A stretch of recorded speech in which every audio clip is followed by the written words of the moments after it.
وصیت کی طرف لوگوں کو لائیں تاکہ، اور وصیت صرف چندہ اکٹھا کرنے کے لیے نہیں لینی، وصیت پیسے اکٹھے کرنے کے لیے نہیں لینی، وصیت کسی کی جائیداد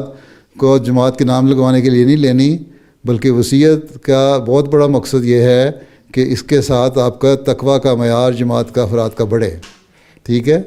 ان میں زیادہ سے زیادہ لوگ وہ ہوں جو اللہ تعلق باللہ میں پڑھنے والے ہوں،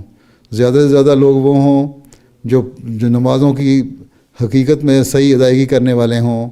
زیادہ سے زیادہ وہ لوگ ہوں جو قرآن کریم کو تلاوت کرنے والے اور اس پہ غور و خوض کرنے والے ہوں۔ وصیت کا شعبے کا ایک کام ایک زمانے میں خلیفۃ مسیح ثالث نے قرآن کریم پڑھانا اور پڑھنا بھی دیا تھا،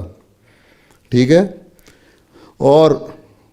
اس کے علاوہ گھروں کی تربیت، بچوں کی تربیت، جب گھروں میں ایسے ماحول پیدا ہوں گے، گھریلو حالات ٹھیک ہوں گے تو موسیقی کا جو معیار ہے وہ ایک تقویٰ کا اعلیٰ معیار ہونا چاہیے، اس کا گھر بھی ایک آئیڈیل گھر ہونا چاہیے، اس کے بچوں کی تربیت بھی آئیڈیل ہونی چاہیے، اس کی نظر اپنے بچوں پہ، لڑکیوں پہ، لڑکوں پہ اچھی ہونی چاہیے، اس کے حقوق جو ہیں بیوی کے معاملے میں وہ زیادہ اعلیٰ ہونے چاہیے۔ یہ اصل مقصد ہے وصیت کا، اور اس سے بات زائد جو آپ قربانی کر رہے ہیں مالی اشاعت دین کے لیے اور اشاعت اسلام کے لیے، وہ ایک زائد چیز ہے جس کو اللہ تعالیٰ اس پہ پھر فضل اور رحم فرماتا ہے، ٹھیک ہے۔ اس سوچ کے ساتھ تربیت کریں، اس سوچ کے ساتھ آپ اپنے سیکٹری تربیت کو ملائیں،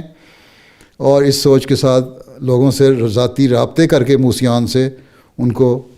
حقیقت سے آگاہ کریں کہ ہمارا مقصد کیا ہے۔ لوگ سمجھتے ہیں ہم نے پیسے دے دیے، $400 $10,000 دے دیا، $20,000 دے دیا، ہم نے کمال کر لیا۔ کوئی ڈالر دینا کوئی کمال نہیں۔ حضرت مسیح علیہ السلام نے فرمایا تھا مجھے کوئی فکر نہیں ہے کہ مال کہاں سے آئے گا،